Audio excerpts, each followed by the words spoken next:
কলকাতা হাইকোর্টের মহামান্য বিচারপতি অভিজিৎ গঙ্গোপাধ্যায় তিনি কাল রাতে সাংবাদিকদের সঙ্গে কথা বলতে গিয়ে আমাদের সর্বভারতীয় সাধারণ সম্পাদক অভিষেক বন্দ্যোপাধ্যায়কে আক্রমণ করেছেন। তিনি বলেছেন অভিষেক বন্দ্যোপাধ্যায়ের সম্পত্তি কত। এটা বিচারপতির ভাষা নাকি টুলের উপর দাঁড়িয়ে কোনো পথসভায় কোনো রাজনৈতিক ব্যক্তিত্বের পথসভা তৃণমূল বিরোধী ব্যক্তির বক্তৃতা? মহামান্য বিচারপতি তার কোনো মামলার অর্ডারের সঙ্গে এর কোনো সম্পর্ক নেই, কোনো অবজারভেশনের সঙ্গে সম্পর্ক নেই।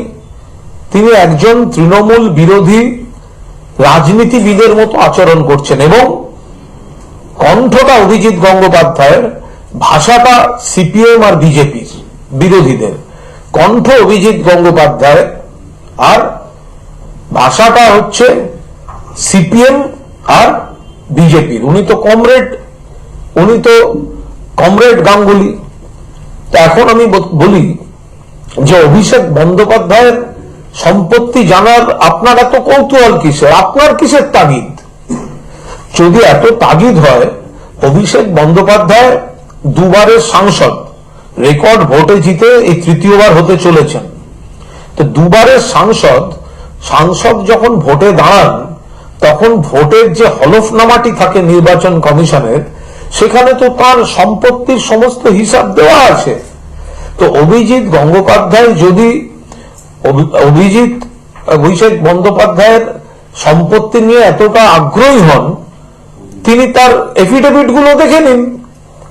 অভিজিৎ গাঙ্গুলি বাইরে প্রেসের সামনে এরকম হিরো সাজার বদলে এইভাবে শব্দগুলো কে মানে অভিষেকের সম্পত্তি দেখতে চায়, আরে দেখুন না বসে, আপনার হাতে কম্পিউটার রয়েছে, আপনি ডাউনলোড করে নিন অভিষেকের এফিডেভিট, আপনি দেখে নিন। আপনি তো একজন বিচারপতি, আপনার তার একটা এখতিয়ার থাকা উচিত, এখতিয়ারের বাইরে চলে যাচ্ছেন। যে মামলার রায়ের সঙ্গে সম্পর্ক নেই, যে মামলার পর্যবেক্ষণের সঙ্গে সম্পর্ক নেই, শুধুমাত্র নিজের রাজনৈতিক অবস্থান থেকে, রাজনৈতিক উইশ লিস্ট থেকে তিনি এই ধরনের কথা বলে চলেছেন। অভিষেকের সম্পত্তি দেখার ইচ্ছা হলে নিশ্চিতভাবে তিনি দেখে নিন তার এফিডেভিট থেকে। আর মাননীয় অভিজিৎ গঙ্গোপাধ্যায়কে একটা কথা বলবো, আমি মনে করি আমাদের সর্বভারতীয় সাধারণ সম্পাদক অভিষেক বন্দ্যোপাধ্যায়ের সম্পর্কে তার ধারণা আদৌ খারাপ নয়, কিন্তু তার আইনের গুরুদেব আর কয়েকজন সমানে গিয়ে বীজ ঢেলে তাকে বিভ্রান্ত করছে, আর তিনিও এদের কথায় হঠাৎ উগ্র ভাষা প্রয়োগ করছেন। তা আমি সবিনয় বিচারপতি অভিজিৎ গঙ্গোপাধ্যায়কে একটা কথা বলবো, আপনার যদি অভিষেক বন্দ্যোপাধ্যায়ের বিরুদ্ধেই এত কিছু জমে থাকে, তাহলে এটা তো আপনার রিটায়ারমেন্ট এর বছর। আপনি এখনই স্বেচ্ছা অবসর নিয়ে নিন এবং 2024 সালে ডায়মন্ড হারবার কেন্দ্রে অভিষেকের বিরুদ্ধে আপনি প্রতিদ্বন্দ্বিতা করুন।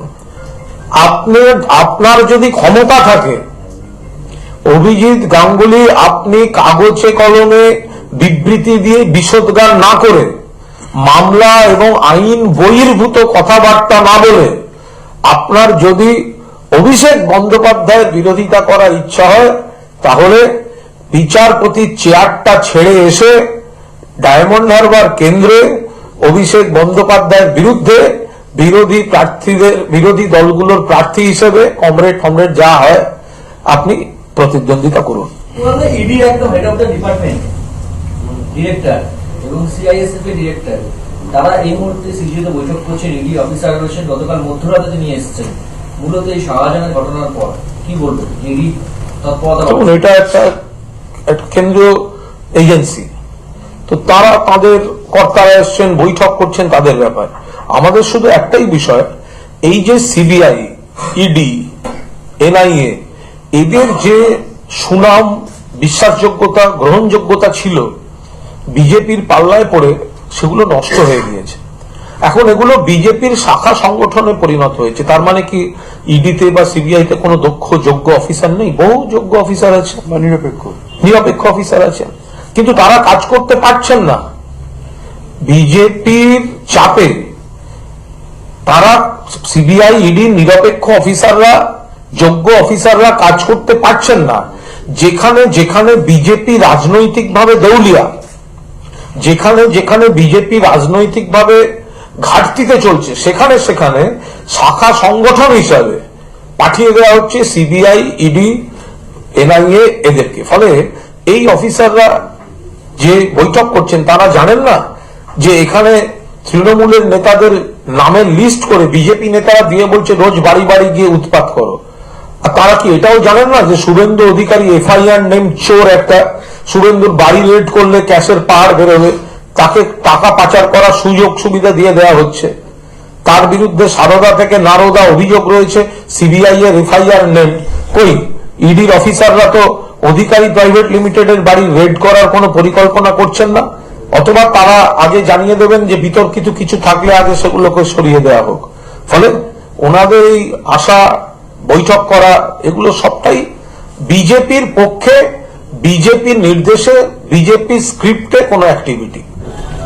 কংগ্রেসের জাতীয় কংগ্রেসের বৈঠক হয়েছে, তারা 10টা আসনের দাবি জানাতে চলেছে তৃণমূল কংগ্রেসের কাছে। সে অনেক পাড়া দিয়ে, পাড়ার সকালে চায়ের দোকানে বসলে অনেক বাচ্চা ছেলে এসে বলে 20টা বিস্কুট দাও, 10টা বিস্কুট দাও, 10টা লজেন্স দাও। খেয়ে লজেন্স দুটো খাওয়ার ক্ষমতা নেই, 3টে খাওয়ার ক্ষমতা নেই, বাচ্চারা অনেক সময় চেয়ে বসে।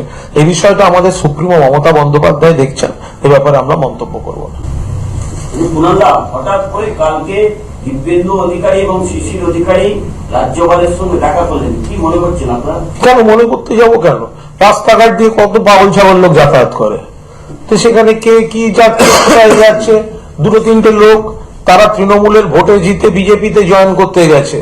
বিজেপির লোক আমাদের সংসদীয় দলনেতা স্পিকারকে চিঠি দিয়ে রেখেছে, তারা আবার বিজেপির যে এখানকার পৃষ্ঠপোষকতার যিনি কেন্দ্রে তার সঙ্গে দেখা করতে গেছেন যে আমরা বিজেপিতে এসছি, তো কি কি করতে হবে, আচরণ বিধি কি আছে, বিজেপির নেতা রাজ্যপাল তাদেরকে গাইড করবে। তারা গেছেন, তাদেরকে আমরা এতটুকু মানে এত বড় যে বিশ্বাসঘাতকতা করে তারা চলেছেন, আমাদের কাছে ওদের দিকে তাকাবার মতো কোনো সময় নেই।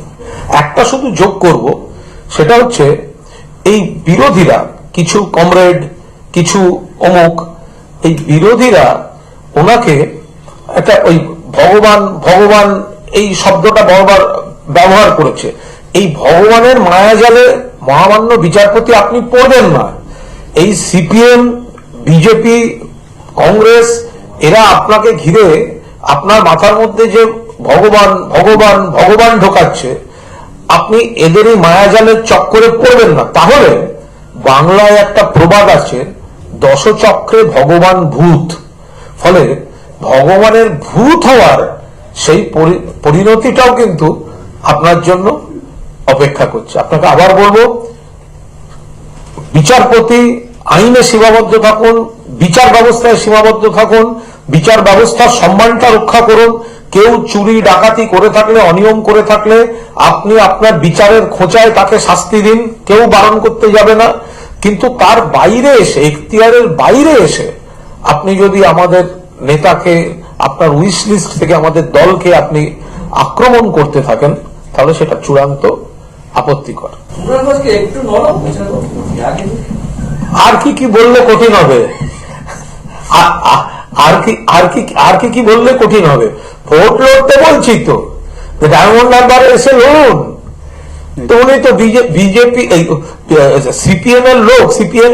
আমি তো আরো বলছি, উনি যেই মাঝে মাঝে মানুষের সঙ্গে কথা বলেন, তো ওনার এই কমরেড গোত্রীয় কিছু আইনজীবী এই চাকরি প্রার্থীদের কাছ থেকে অনৈতিকভাবে টাকা নিচ্ছে, আন্দোলনের সাহায্যের নাম করে টাকা নিচ্ছে, মামলা করার নাম করে টাকা নিচ্ছে। বিকাশ ভট্টাচার্য তার জুনিয়ররা মিলে টাকা নিয়েছে বলে আন্দোলনকারীরাই অভিযোগ করে গেছেন।